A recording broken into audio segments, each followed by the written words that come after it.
I'm actually super excited about this session. I'm really curious about PCI.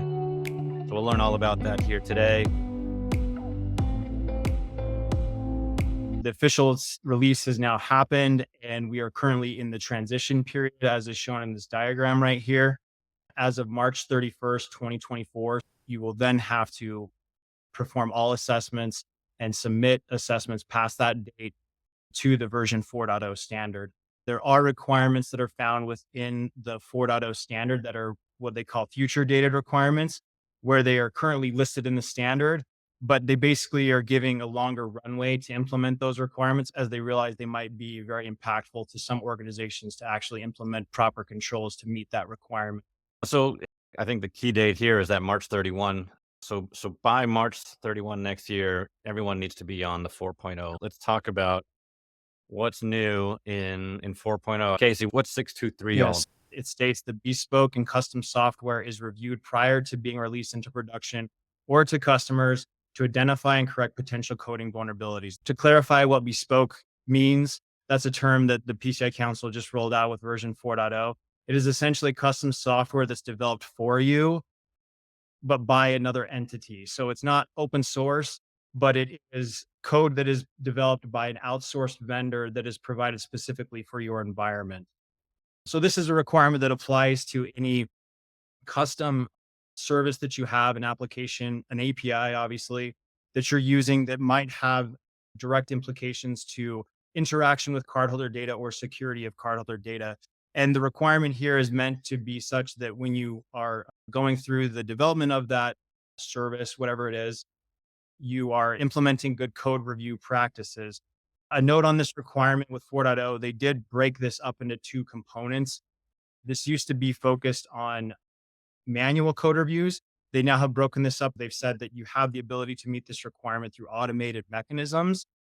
Getting into the API specific nature of this, you can see here that they talk about that code reviews can impact how certain embedded tools like libraries or APIs can affect the security of your own code base that you're using.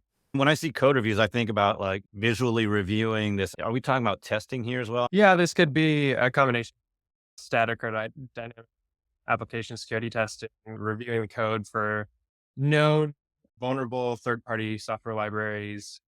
In addition to that review, the bullet point right above, even though it doesn't specifically call out APIs, that is a pretty large issue with APIs, which is improper inventory management and exposing unsupported versions of the API. Similar to that good practice right below, if an API is exposing an unsupported version, it's not going to be held to the same security standards as the rest of the application and could be vulnerable to all sorts of different attacks. You're referring to the searching for undocumented features. Yeah, that good practice is to help take care of that improper inventory management risk. Yeah, to use the OWASP term there, we see many a breach where sort of undocumented API endpoints, are published in there for the convenience maybe of a development team for troubleshooting.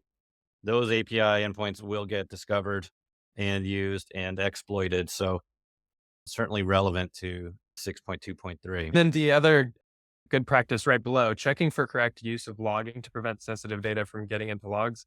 We see that all the time with mobile APIs being used to store sensitive data, whether intentionally or unintentionally. And so making sure that that sensitive data isn't being stored as a screenshot or as any sort of logging information. Casey, why is this applied to third-party developed code? Is it code we develop in-house subject to? Code reviews are meant to be done over anything that's being implemented into production or to customers. So this is going to be for your own, like say you're developing your own API to interact with other data. Anything that you release essentially that is an in-scope repository for a custom service or application that you're running, whether it's middleware or front or whatever it is, this requirement could apply to that software, and you would need to implement code reviews prior to releasing it.